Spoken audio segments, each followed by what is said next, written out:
ಎಂಬುದಾಗಿ ನಾವು ಸಾರಿಸುತ್ತಾ ಇದ್ವಿ. ಅವರನ್ನು ಕರೆತರುತ್ತಾ ಧರ್ಮದಿಂದ ಪ್ರವೇಶ ಮಾಡಿದಂತಹ ಕ್ರಮ ನೋಡಿದಾಗ ಯಾರಾದ್ರೂ ಮೆಚ್ಚಲೇಬೇಕು. ಯಾರು ನೀನು? ಶಕ್ರನಂತೂ ಅಲ್ಲ. ಶಕ್ರನಿಗೂ ನಿನಗೇನು ಸಂಬಂಧ? ನಿನ್ನನ್ನು ವಿಚಾರಿಸಿದ್ರು ಒಬ್ಬ ಸಾಮಾನ್ಯ ಅಂತ ತಿಳಿಯಬೇಡ. ಯಾರು ನೀನು? ತಾರಕಾನಗ್ರಜ, ಶೂರಾಕ್ಷರ ಸುತ. ತಾರಕಾಸುರನ ಕುಟುಂಬದವರಿಗೆ ಶೂರಭದ್ರಾಸುರನ ಅಣ್ಣನಿದ್ದಾನೆ, ವೀರಮಹೇಂದ್ರ ನಗರ ದೊರೆಯಿದ್ದಾನೆ. ಅಂತಹ ವೀರಮಹೇಂದ್ರ ನಗರಿಯ ದೊರೆಯಾದಂತಹ ಶೂರಭದ್ರನ ಕುಮಾರಕ ಸಾರ ಶಾಸಕಗೊಬ್ಬರಿದ್ದೇನೆ. ನೀನು ಯಾವುದು ಹೇಳು?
ರಣರಂಗದಿಂದ ಮರಳಿಕೆ ಒಳ್ಳೆದು ನಿನಗೆ. ನಾನು ಆ ಮಧ್ಯದ ಕಾಲಕ್ಕೆ ಮುಂದಾದ್ರೆ ನಿನ್ನನ್ನು ಒರೆಸಿ ಒರೆಸಿ ಬಿಟ್ಟೇನೆ. ದಾನ ಉದ್ದೇಶವಿದೆ, ಮಹತ್ತರವಾದ ಸಾಮಾನ್ಯವಾದ ಏನಲ್ಲ. ನಮ್ಮ ದೊರೆ ನಮ್ಮ ಅಪರಾಧ ಶ್ರಮತಾಸುರ ಬಯಸಿದ್ದಾನೆ, ಅನಂತರವಾದಂತಹ ಶಕ್ತಿಯನ್ನು ಬಯಸಿದ್ದಾನೆ. ಅವಳು ಶ್ರೀರತ್ನ ಅಂತಹ ಶಕ್ತಿಯನ್ನು ಕೊಂಡು ಹೋಗಿ ನಮ್ಮ ಅಪ್ಪನಿಗೆ ಮದುವೆ ಮಾಡಿಸಬೇಕೆಂಬ ಉದ್ದೇಶವನ್ನು ಹೊರಟಿದ್ದೇನೆ. ಅವಳನ್ನು ಬಿಟ್ಟುಕೊಟ್ಟು ನಿನಗೆ ಒಳ್ಳೆಯದು.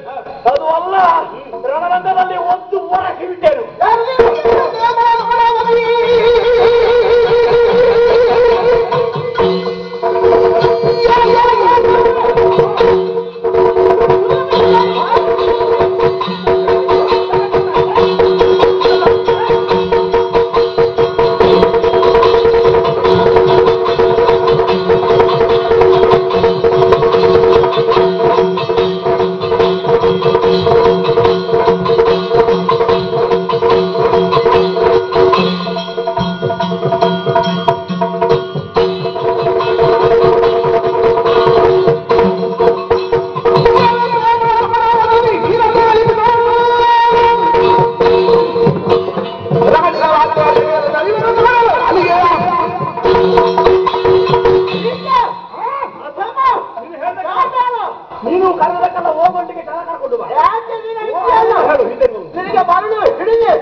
ನಾನು ಕಾಲಿಟ್ಟರೆ ಸಿಡಿದು ಬಡಿದ ಹಾಗೆ ನನಗೆ ಸಿಡಿದು ಬಡಿಲಿಕ್ಕಿಲ್ಲ, ಬಡಿದ್ರೆ ನೀನು ಉಳಿಲಿಕ್ಕಿಲ್ಲ. ಬಿಡು. ಹೌದೇನೋ? ಸತ್ಯನ ವಯಸ್ಸು ಯಾರು? ನನ್ನಪ್ಪ. ನಿನ್ನ ಅಪ್ಪ. ನಾನೊಂದು ಅಪ್ಪನಿಗೆ ಮದುವೆ ಮಾಡಿಸುವಂತ ಹೊರಟು ಸಲ. ನಿನಗೆ ಬೇರೆ ಯಾರು ಸಿಕ್ಕಿದ್ರು? ಅವನಿಗೆ ಹೋಗೋ ಕಾಲಕ್ಕೆ ಬಂತ ಬುದ್ಧಿ ಇಲ್ಲ ಇದೆ. ಮದುವೆ ಆಗೋ ಪ್ರಾಯ ನಿನ್ನದು. ನಿನ್ನ ಅಪ್ಪ ವಯಸ್ಸಾಯ್ತಲ್ಲ. ನನಗೆ ಮದುವೆ ಆಗಿದೆ, ನನಗೆ ಮದುವೆ ಆಗಿಲ್ಲ ಅಂತ ಹೇಳಿದ್ದು. ಹೌದಾ? ಮದುವೆ ಆಗಿದೆ. ಆಮೇಲೆ ಅಪ್ಪನ ಯಾಕೆ ಹೊರಟು? ಆಮೇಲೆ ನಿನ್ನ ಅಪ್ಪನ ಯಾಕೆ ಮದುವೆ ಮಾಡಿಸುವುದು? ಅಪ್ಪನಿಗೆ ಬೇಕು ಅಂತಾಯ್ತು. ಅವನಿಗೆ ಅಜ್ಜನ ಪ್ರಾಯ ಆಗಿದೆ. ನಾನು ಮದುವೆ ಹುಚ್ಚು ಬಿಡುವುದಿಲ್ಲ. ಅಲ್ಲ, ಮದುವೆ ಆಗಬಾರ್ದು ಅಂತ ಹೇಳಿಲ್ಲ, ಆರೋಗ್ಯ ಇದ್ರೆ ಮದುವೆ ಆಗ್ಬೋದು. ಹೌದಪ್ಪ, ಹೋಗುವ ಕಾಲಕ್ಕೆ ಒಂದು ಬುದ್ಧಿ. ಹಾವಿಗೆ ವಯಸ್ಸಾದ ವಿಷ ಇಲ್ಲ ಅಂತ ಆಗುದಿಲ್ಲ. ಓಹೋ, ನಿಮ್ಮಂತವರು ಆ ಕೂಲಾದಲ್ಲಿ ಒಳ್ಳೆ ಹೊಳೆ ಹುಣಸ ಮರಕ್ಕೆ ರುಚಿ ಅತ್ಯಾಚಾರ ಅನಾಚಾರ ಮಾಡುವುದರಲ್ಲಿ ಧರ್ಮಿಷ್ಠರಿಗೆ ಬದುಕಿ ಕಷ್ಟ ಸಾಧ್ಯವಾಗಿದೆ ಎಂಬುದನ್ನು ನಾವು ಕೂಡ ಅರ್ಥ ನಿನ್ನ ಧರ್ಮ ಎಷ್ಟು ನೋಡಬೇಕು ನನಗೆ. ನಾವು ಧರ್ಮಿಷ್ಠರೇ. ಸಾಧ್ಯ ಉಂಟಾ? ಸಾಧ್ಯ ಇದೆ. ನನಗೆ ನನ್ನ ಧರ್ಮ, ನಿನಗೆ ನಿನ್ನ ಧರ್ಮ. ಯುದ್ಧವನ್ನೇ ಮಾಡ್ತಿದ್ದಾದ್ರೆ ಸುಮ್ಮನೆ ಪ್ರದರ್ಶನಕ್ಕೆ ಹಿಡ್ಕೊಂಡು ಬಂದ ಪ್ರಯೋಗ ಮಾಡಲಿಕ್ಕೆ ಇದು ಪ್ರಯೋಗಕ್ಕೆ ಇರುವುದು. ನಾನು ಕಡಿಮೆ ಕತ್ತರಿಸಿ ಬೀಳ್ಬೇಕು.